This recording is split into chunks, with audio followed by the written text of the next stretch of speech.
What if everything you thought was fair was a lie? What if the person serving your food at a high-end restaurant was going home hungry? What if someone working full-time, giving their all, was still struggling to survive in silence? This is the story of a billionaire CEO who had everything except the truth. One night, a simple request from an employee led him down a path that shattered his reality.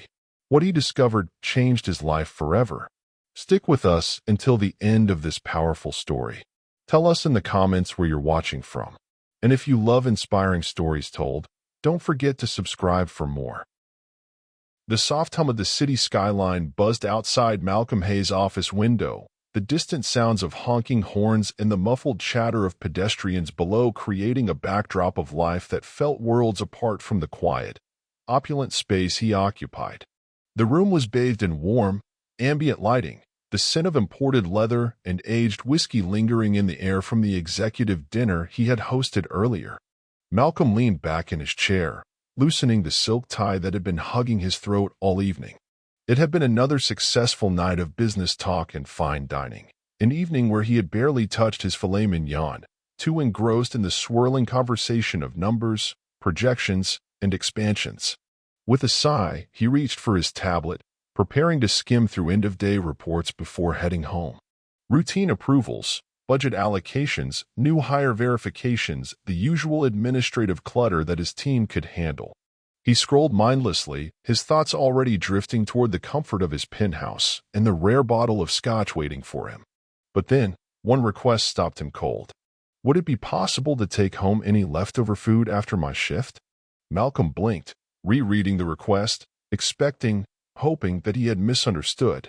But no, it was simple, direct, almost too desperate in its humility. He glanced at the name attached, Elena Carter. A line cook. He recognized the name in passing but knew little about her personally. His company, Hayes Global Enterprises, prided itself on treating employees well, above industry standard pay, health benefits, even tuition reimbursement for those who wanted to advance. So why was a full-time employee asking for scraps? Confused, he pulled up her file, scanning through her records. No complaints. No write-ups. No disciplinary actions. In fact, her performance reviews were exemplary. She clocked in on time, every time. She always took extra shifts when needed, stayed late, covered for coworkers. She was, by all accounts, a model employee. And yet, her emergency contact field was blank. No listed spouse. No parents. No one. A dull, uncomfortable weight settled in Malcolm's chest. He scrolled further, looking for something, anything, that would explain why an employee working in one of the most successful hospitality companies in the country would need to formally request leftover food. The more he searched, the less sense it made. He set the tablet down, running a hand over his face. Maybe it wasn't a big deal. Maybe she was just frugal, trying to save money where she could. He had seen employees do it before, college students working through school, young professionals cutting corners for a bigger goal. But she wasn't a teenager working part-time. She was 28. And the way she phrased the request, not casual, not offhand, but formal, felt different, unsettling. A thought struck him. Maybe this was a sign of a bigger issue. What if this wasn't just one employee struggling? Doubt crept in. Something about this didn't sit right. He glanced at the time, 10:47 p.m. Her shift ended at 11 o'clock. Malcolm wasn't the kind of man who got personally involved in employee concerns. That was why he had an entire HR department. His job was to focus on growth, profits, investments. But something in his gut told him that this wasn't just an isolated case of penny pinching. For reasons he couldn't quite explain, he grabbed his coat and decided to find out for himself. The kitchen buzzed with the sounds of closing time, pans clinking, floors being mopped, employees exchanging tired goodbyes. From where Malcolm stood, partially concealed by the dimly lit back entrance, he spotted her immediately. Elena Carter. She moved with a quiet efficiency, her dark curls tied back loosely, stray strands falling against her forehead, damp with sweat from the long hours near the kitchen stoves. She looked exhausted. But what struck Malcolm wasn't just the fatigue, it was the way she carried herself. There was no sluggishness, no slouching, just pure, relentless motion, as though she had trained herself to function on empty. He watched as a manager approached her, handing her a small brown paper bag. She accepted it with a grateful nod, tucking it carefully under her arm. That must have been the leftover food. Elena untied her apron, folding it neatly before grabbing a worn-out backpack from a hook. Then, without hesitation, she stepped out into the night. Malcolm exhaled, feeling something uncomfortable stir in his chest. There was no hesitation in her steps, no wasted movements. Because this was routine. She wasn't hoping for scraps. She was counting on them. He followed at a distance, his luxury sedan crawling behind her in the darkness. Elena walked past parking lots filled with employees getting into cars, past well-lit busier streets. She didn't stop at any cafes or convenience stores. No detours. She moved like someone who had no other option but to keep going. Then, she reached a bus stop. Malcolm frowned. He had assumed she lived nearby. She worked full-time, after all. Why would she need to take the bus this late at night? His discomfort deepened. She stood under a flickering streetlight, shifting from foot to foot, arms wrapped around herself. The wind tugged at her thin jacket, and Malcolm realized for the first time that she wasn't dressed for the cold. She was dressed for survival. Minutes passed. Then, finally, a bus pulled up. She stepped on without a glance back. Malcolm hesitated for only a moment before following. The ride was long, longer than it should have been. With every stop, Malcolm expected her to get off, to step into an apartment complex, a house, something. But she didn't. The bus drove past the city limits, past where the lights grew sparse, past the streets he recognized. The skyline disappeared. In its place, boarded-up stores, cracked pavement, neighborhoods Malcolm had only ever seen on the news. The realization settled in his chest like a stone. She wasn't going home. She was going somewhere she could afford. It was past midnight when she finally pulled the yellow cord, signaling her stop. Malcolm followed, keeping his distance, parking at the far end of the street. Elena walked with purpose. Not cautiously, not hesitantly, because she had no choice but to be brave. She turned a corner, disappearing behind a row of parked cars. Malcolm's pulse quickened. When he finally rounded the same corner, he stopped dead in his tracks. His breath caught. His stomach twisted.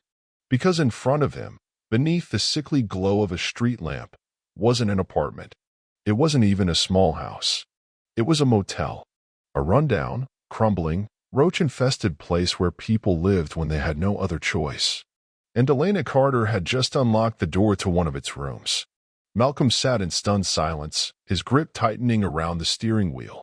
This wasn't what he expected. Not at all. But what he saw next made his stomach turn. Because when the door opened, two small children rushed into her arms. "How are you feeling right now?" "Shocked. Angry. Heartbroken. Maybe a little of everything." You just watched Malcolm Hayes, a billionaire CEO, step into a world he never knew existed. A world where one of his hardest working employees isn't going home to rest, but to survive. Elena Carter isn't just struggling. She's fighting every single day, for herself and for the little lives depending on her. And now, Malcolm sees the truth. What happens next? Will he walk away, or will this moment change him forever? Press 1 to continue the story. Press 0 if you think we should stop here. Malcolm sat frozen in his car, his knuckles white against the leather steering wheel. His heart pounded, a slow, rhythmic weight pressing against his ribs. This couldn't be real. Not here. Not in his company. Not in his city. He had spent the past 15 years building an empire, a corporate giant that prided itself on fair wages, employee benefits, and ethical work environments. Or so he thought. And yet, right before his eyes, one of his hardest-working employees was stepping into a decaying, roach-infested motel. Malcolm clenched his jaw as he watched Elena Carter carefully unlock the door, her movements precise, exhausted, practiced. This wasn't temporary. This wasn't a bad week or month. This was her life. And what he saw next made his stomach turn. The second the door creaked open, two small children rushed into her arms. A boy, maybe 10, shoulders squared, his stance protective. A little girl, 6 or 7, clinging to Elena like she was the only safe thing in the world. Elena held them tightly, whispering something too soft for Malcolm to hear. She smiled, but her body sagged with exhaustion. She didn't just work to survive. She worked to keep them alive. Malcolm swallowed hard, his grip tightening. How the hell had he missed this? Malcolm leaned forward, watching as Elena finally pulled away from the hug and ushered the kids inside.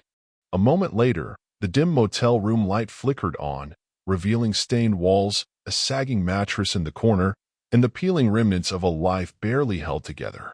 The little girl, her small frame drowning in an oversized hoodie, coughed, a raspy sound that sent a shiver down Malcolm's spine.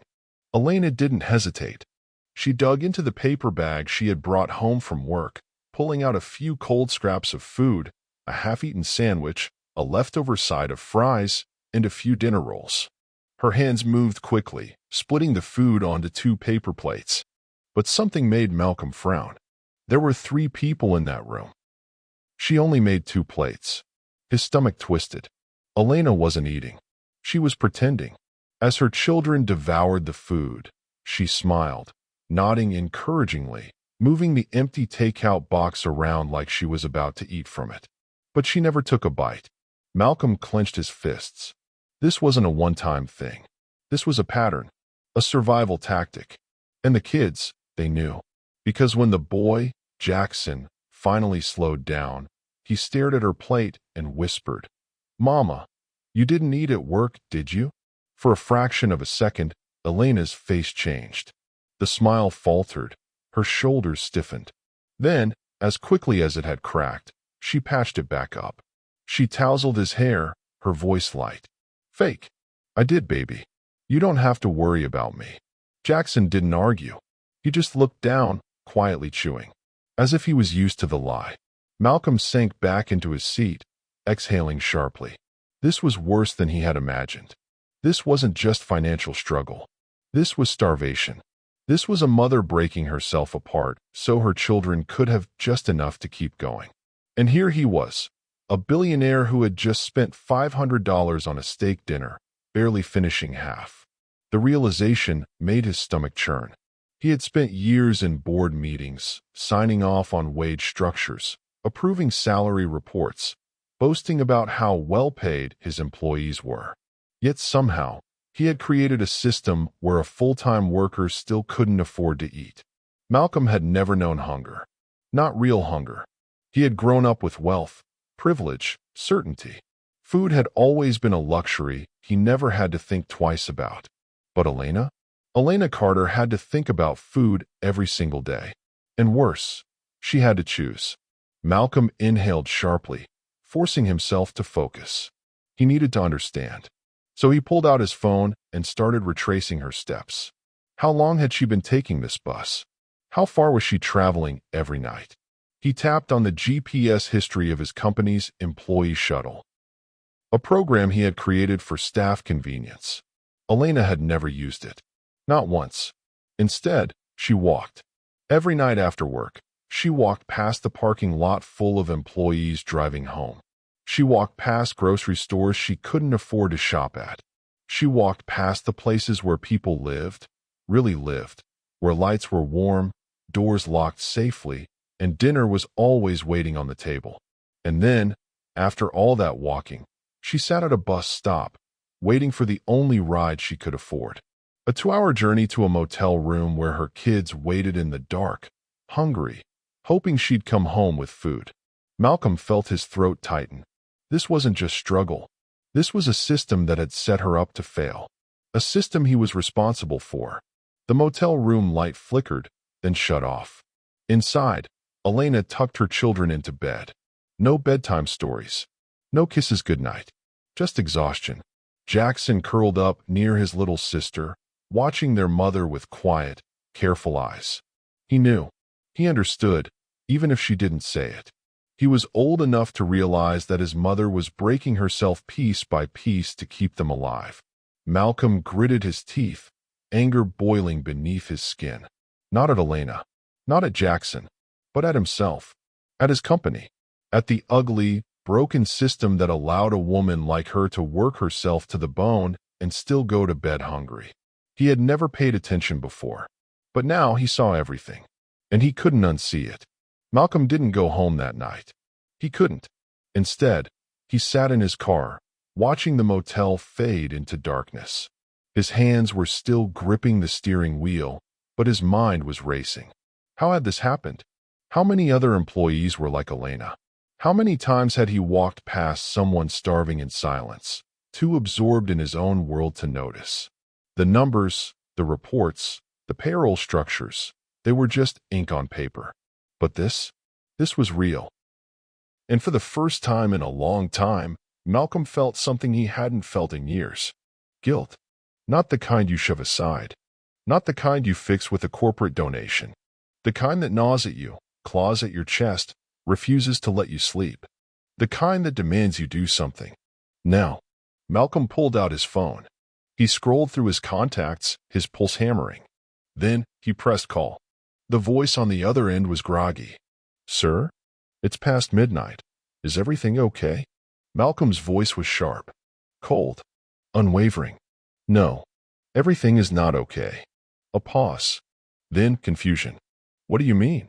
Malcolm glanced at the motel one last time. Then he turned the key in the ignition, his jaw set. "We need to fix this. All of it." And this time, it wasn't just a discussion. It was a decision. And Malcolm was just getting started. "How are you feeling right now? Angry? Heartbroken? Inspired?" Malcolm Hayes just had his entire world shaken. The truth hit him like a freight train. A woman who works tirelessly for his company is starving, sacrificing, and barely surviving. Now, the real question is, what will he do next? Will he be just another CEO who looks away? Or will he fight to change the system? What would you do in his place? If you're rooting for Malcolm to make things right, press 1. If you think this fight is too big to win, press 0. And don't forget, subscribe to see what happens next. The dim glow from the flickering motel room bulb barely illuminated the small, cramped space. The walls, once white, had yellowed with time, streaked with water stains and grime. The air smelled of mildew, stale air freshener, and something else, something that spoke of years of desperation, of lives forced into survival. Elena barely had time to close the door before small arms wrapped around her waist. Jackson, her 10-year-old son, held her tightly, his thin frame tense, as if he had been waiting all night for her return. His small hands gripped her shirt, his face buried against her side. He didn't say a word, but he didn't have to. She ran a tired hand through his thick curls, pressing a gentle kiss against his forehead. "Hey, baby. You good?" He nodded, but his small shoulders were rigid. Of course, he wasn't good. He was 10 years old and carrying the weight of the world. Elena turned her attention to the bed, where Sarai, her 6-year-old daughter, lay curled up in a too-thin blanket, her tiny body shivering despite the heat of the night. Her breathing was uneven. A wet, raspy cough rattled through her chest. Elena winced at the sound. Sarai had been sick for days, weeks even, but there was no money for a doctor. The free clinic had a waiting list. The emergency room was out of the question. They had no options. Elena forced a smile. "I brought food." She lifted the small, crumpled paper bag from her shift, her fingers tightening around the edges like it was a treasure chest full of gold instead of cold, leftover scraps. Jackson perked up instantly, his hunger outweighing his exhaustion. Sarai, weak but awake now, pushed herself up onto her elbows. "Mama, what is it?" she asked, her voice hoarse. Elena moved quickly, sitting cross-legged on the floor, carefully unpacking the bag like she was unveiling a feast. Half a sandwich, a small container of fries, a bread roll. That was it. And yet, her children looked at it like it was a full-course meal. Elena swallowed the lump in her throat and began dividing the food carefully. She had done this 100 times before, always making sure they got the bigger portions, making sure they ate before she even considered taking a bite. She handed Jackson the sandwich, carefully tearing off a piece for Sarai so she could chew it easily. Eat up, loves. They didn't hesitate. They never did. Jackson took a bite so fast it nearly made Elena's heart break. Sarai nibbled slower, her tiny fingers clinging to the bread like it was the last meal she'd ever have. Elena's stomach twisted. She could feel Malcolm Hayes watching. Even though he wasn't in the room, she could feel him, outside, in his car, in his world of privilege, staring through the windshield at something he had never imagined existed. Elena picked up one of the fries, twirling it in her fingers. She made a show of chewing it, nodding approvingly, acting as if she was full. But she wasn't eating. She was pretending, moving food around on a napkin, lifting it to her mouth and lowering it again, waiting for her kids to finish so they wouldn't notice. But Jackson noticed. He always did. The boy was too sharp, too observant. He had grown up too fast, forced to understand things no child should have to. He looked at her plate, his chewing slowing. Then, in a voice so quiet it nearly broke her, he whispered, "Mama, did you eat at work today?" Elena froze. It was just a second of hesitation, but Jackson caught it. And so did Malcolm. Outside, gripping the steering wheel in his luxury car, Malcolm felt something sharp pierce his chest. He knew that hesitation. It was the same one he had seen on every struggling parent who had ever been forced to lie to protect their children. Elena forced the smile back onto her face. "Yeah, baby. I ate." Jackson stared at her, his brown eyes full of something too knowing, too wise. But he didn't push, because he already knew the truth. She was starving, and he was powerless to stop it. Elena barely had a moment to breathe before she noticed movement out of the corner of her eye. A rat, scurrying near the base of the wall. Elena moved fast, grabbing the tattered old towel from the corner and stuffing it under the crack of the door, sealing the room off. Jackson didn't flinch. Neither did Sarai. Because this wasn't new. This was normal. A normal that Malcolm could not accept. His hands tightened around the steering wheel, his rage boiling over. But the worst moment hadn't even come yet. Because that's when Sarai gasped. A sharp, choking sound.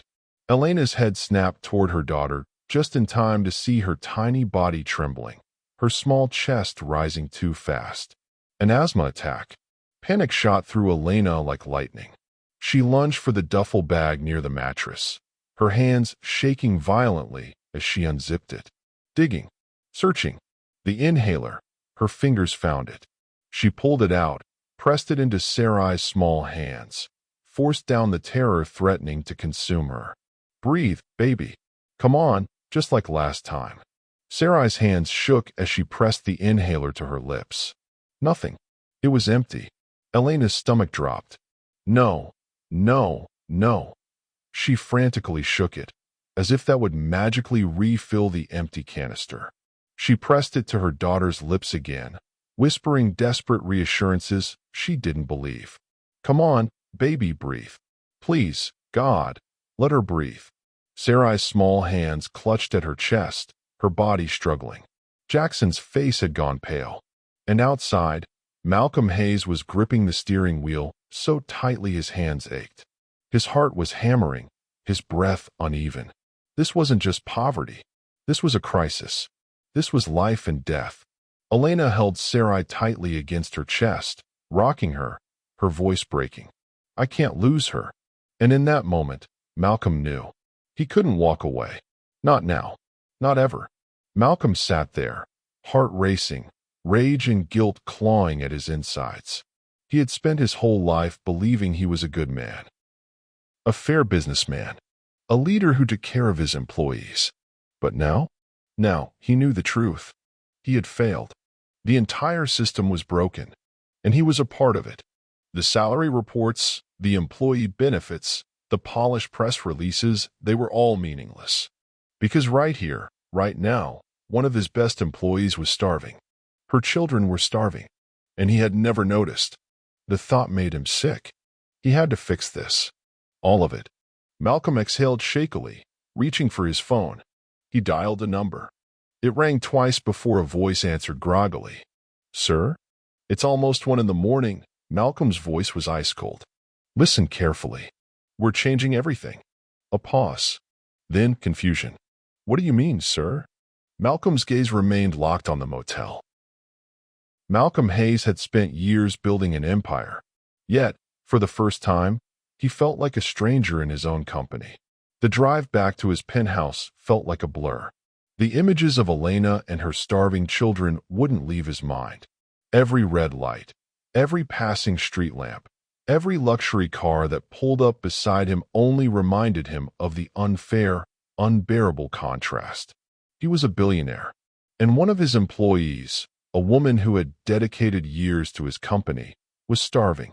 His chest tightened as he stepped into his sprawling penthouse. The silence was suffocating. He stood in the middle of his kitchen, staring at the gleaming stainless steel fridge, filled with food he didn't need, food that would probably go untouched. His stomach twisted in disgust.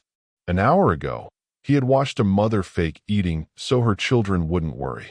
And now, standing in the middle of excess, he felt physically sick. That night, Malcolm didn't sleep. He sat awake, staring at his ceiling, thinking about how many other employees were just like Elena. How many of them had smiled at him in the hallways while secretly wondering where their next meal would come from.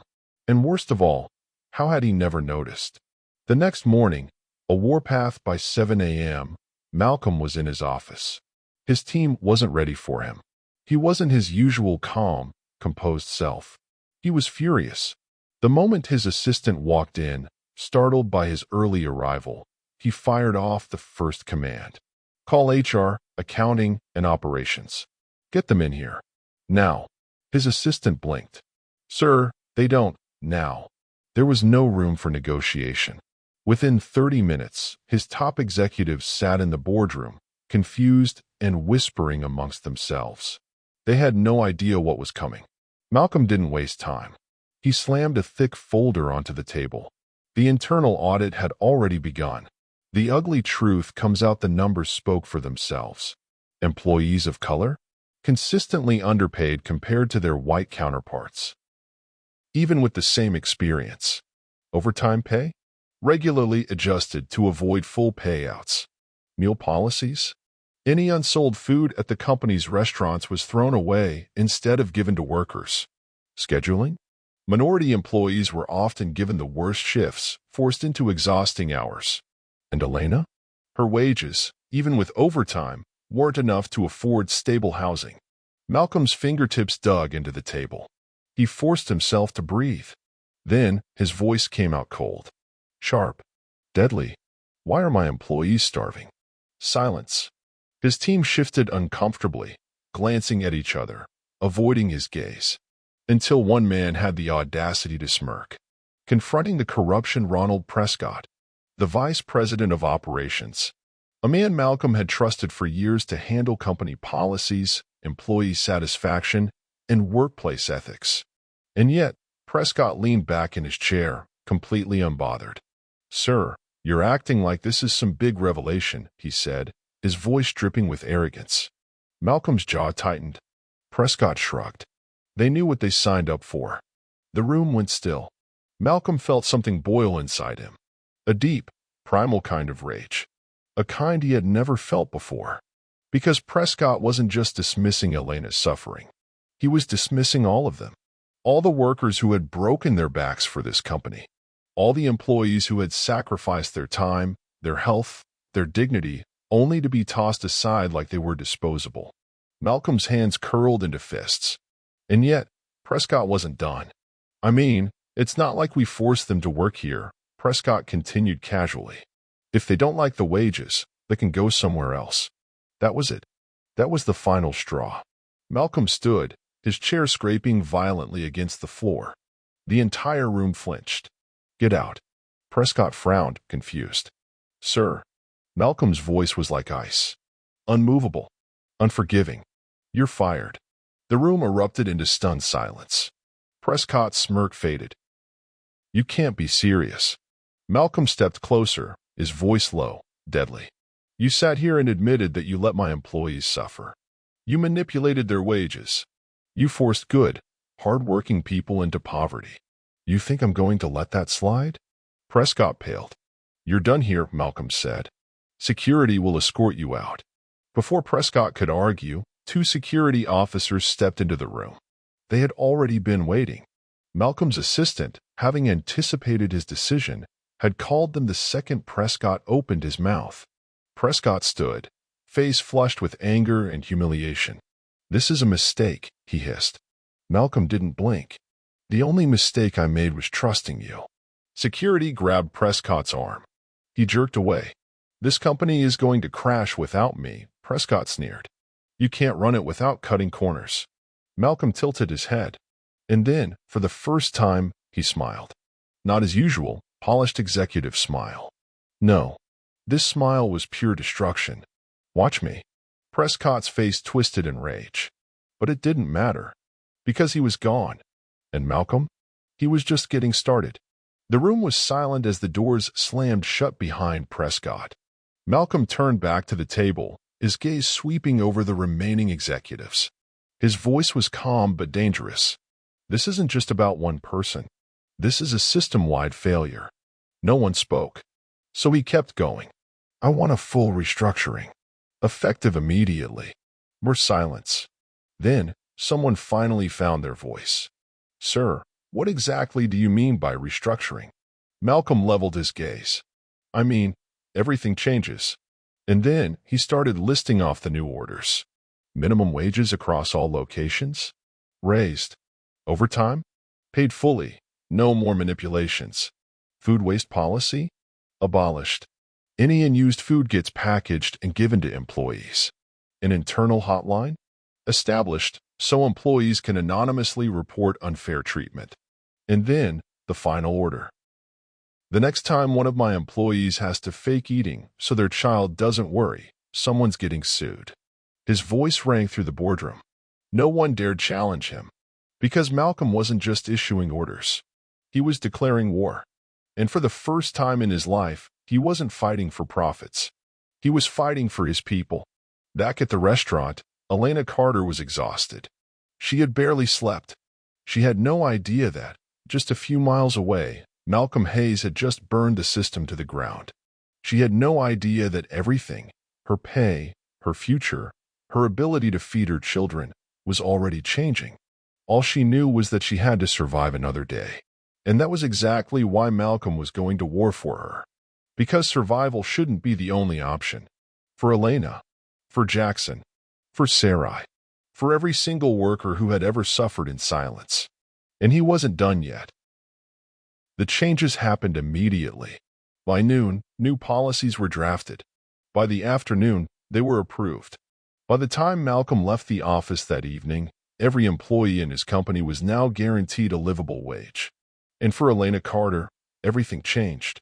She had shown up for her shift, just like always, expecting nothing. But instead of heading straight to the kitchen, she was pulled aside by her manager. For a brief moment, panic flared in her chest. Was she being fired? Then, she saw the envelope. Thick. Official. Her hands shook as she opened it. Inside, a new contract. A wage increase so significant it felt like a dream. And a second envelope, an emergency financial grant. Enough to move her and her kids into an actual apartment. Elena collapsed into the chair. Tears burned her eyes. "Is this real?" she whispered. Her manager smiled. "It's real." Malcolm Hayes made sure of it. Elena covered her mouth, holding back a sob. For the first time in forever, she wouldn't have to choose between food and rent. For the first time in forever, she could breathe. But the world doesn't let people like Elena rise without a fight. That night, someone tried to break her again. Elena returned to the motel late that evening. Her heart was still racing from the shock of the day, from the relief, from the hope she hadn't let herself feel in years. She walked up to her room, the same one she had spent years surviving in. Only tonight, something was wrong. The door was slightly open. Her breath caught. She pushed it open slowly, fear clawing up her spine. And then, her stomach dropped. The room had been trashed. The mattress was flipped. Her children's clothes, scattered across the floor. The few belongings they owned were torn, broken, destroyed. And there, in the middle of the wreckage, was a note. Bold. Simple. Cruel. Stay in your place. Elena's blood ran cold. A shadow moved outside. Then, There was a knock. 2 sharp raps. Elena froze. She turned, her breath shaking. Through the broken blinds, she saw the outline of a man in uniform. Detective Ryan Bishop. She knew him. Everyone did. A corrupt cop who thrived on fear. She swallowed hard before opening the door. Bishop stood there, his smirk dripping with amusement. "You've had quite a lucky day, haven't you?" he drawled. Elena's pulse pounded in her ears. She knew this wasn't just a friendly visit. Something about the way he stood, too relaxed, too smug, made her stomach churn. "What do you want?" she asked, forcing her voice to stay even. He tilted his head. "We got a report about a theft at your workplace. Your name came up." Elena's breath hitched. She shook her head. No, this wasn't happening. "I didn't steal anything," she said, her voice firm. Bishop stepped closer, lowering his voice. "People like you always want handouts," he muttered. "And when that's not enough, you take." Elena felt her hands shake. She knew what this was. A setup. A way to break her down. A way to make her lose everything before she could escape. Her thoughts raced. If she got arrested, who would watch Jackson and Sarai? Would they take her children away? Would she lose her job? Would she lose everything? Bishop smirked, reaching for his cuffs. "Let's go." But then, a voice cut through the air. "She's not going anywhere." Elena's head snapped toward the parking lot. And there, stepping out of a black luxury sedan, was Malcolm Hayes. Bishop visibly stiffened. The smirk fell from his face. "Mr. Hayes," he said, masking his irritation behind a forced smile. "This doesn't concern you." Malcolm stepped closer. His presence was commanding, suffocating. His voice was calm, but deadly. "Oh, it concerns me." He pulled out his phone, scrolling for something. "I've been digging into some very interesting reports today. Turns out, this company, my company, has been the victim of an extensive wage theft scheme." Bishop's eyes flickered with something recognition. Malcolm held up his screen. Emails. Documents. A trail leading straight to Prescott and beyond. See, Ronald Prescott wasn't just underpaying employees, Malcolm continued. He was stealing from them, cutting their paychecks, pocketing the difference. Elena's breath caught. Bishop didn't move. Malcolm stepped even closer. "And guess what, detective?" he said, voice icy cold. "I also found something else. A pattern. Every time an employee started asking questions about missing money, someone showed up to scare them, threaten them." Bishop's jaw tensed. Malcolm smirked. "Oh, and one more thing." He turned his phone screen around. Surveillance footage. A familiar figure breaking into Elena's motel room. The color drained from Bishop's face. Elena gasped. "You," she started, voice shaking. Bishop stepped back. This is a misunderstanding." Malcolm's smile didn't reach his eyes. Not anymore. He turned toward the road, where 2 black SUVs were pulling up. The doors opened. Federal agents. Elena's knees nearly buckled. Bishop stiffened. Malcolm folded his arms. "You're done here." And just like that, Ryan Bishop was led away in cuffs. By morning, everything had changed. Prescott's corruption had been fully exposed. The stolen wages? Recovered. And as for Elena, she was safe. And Malcolm wasn't done yet. Because that morning, he handed her a new set of keys. Elena stared down at them, blinking in disbelief. "They're yours," Malcolm said, voice softer now. "A real home. No more motel rooms. No more fear." Elena's hands shook as she took them. She pressed them to her chest, tears falling freely. And then, the smallest voice spoke. Jackson. He had been quiet, watching everything. Now, he stepped forward. He reached up, took Malcolm's hand in his small one. And then, softly, he whispered, "Thank you for seeing us." Malcolm felt his throat close. His vision blurred. He swallowed hard, blinking against the burn in his eyes. And then, one single tear fell. He gave Jackson's hand a squeeze. "No one," he whispered, his voice breaking, "should have to fight this hard just to live." Outside, the city was waking up. The world kept moving. People kept rushing through their lives, too distracted to see what was right in front of them. But Malcolm? He saw now, and he would never stop seeing. Because there were Elena Carters everywhere. There were Jacksons and Sarais everywhere, struggling in silence, hoping someone, anyone, would notice. How many of them were out there? How many people around you are fighting battles you can't even imagine? And if you have the power to help, why the hell aren't you? How many times have we walked past someone, never realizing the weight they carry on their shoulders? How many times have we sat in comfort, unaware that someone else is starving, struggling, breaking apart just to survive? Elena Carter could be anyone. She could be the woman serving you at a restaurant, the cashier scanning your groceries, the janitor cleaning the floors after hours. She could be the person you pass by every single day, smiling through the pain, hoping no one notices that she hasn't eaten in 2 days. And Jackson and Sarai? They are the children who go to school hungry, pretending they're not. The ones who stay quiet in class, embarrassed that they don't have lunch money. The ones who learn far too young that the world isn't fair to people like them. But here's the truth that this story has revealed. There are 2 kinds of people in this world: those who see injustice and look away, and those who see it and refuse to let it stand. Malcolm Hayes had everything: power, wealth, influence. Yet, until that night, he had never truly seen. It took one moment, one choice to follow an employee home, one choice to open his eyes, to realize that the world he lived in was not the same world his employees survived in. And when he finally saw the truth, he couldn't unsee it. He used his power, his resources, his privilege to fight.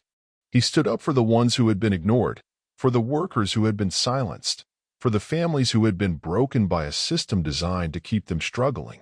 And in doing so, he changed lives. So, ask yourself this: what kind of person do you want to be? Do you want to be the one who walks away, who shrugs, who tells themselves that's just the way the world works? Or do you want to be the one who does something? Because the world doesn't change by itself. It changes when people decide enough is enough. It changes when someone stands up, speaks out, and refuses to be silent. And that someone could be you. How you can make a difference: start paying attention. Look around. Who in your life might be struggling in silence? The signs are there if you choose to see them. Use your voice. Speak up when you see injustice. At work, in your community, online, everywhere. If you have power, use it. Whether it's a position of authority, financial resources, or simply a platform to spread awareness, never underestimate the impact of taking action. And if you support stories like this, stories that open eyes, expose truth, and inspire change, then show it.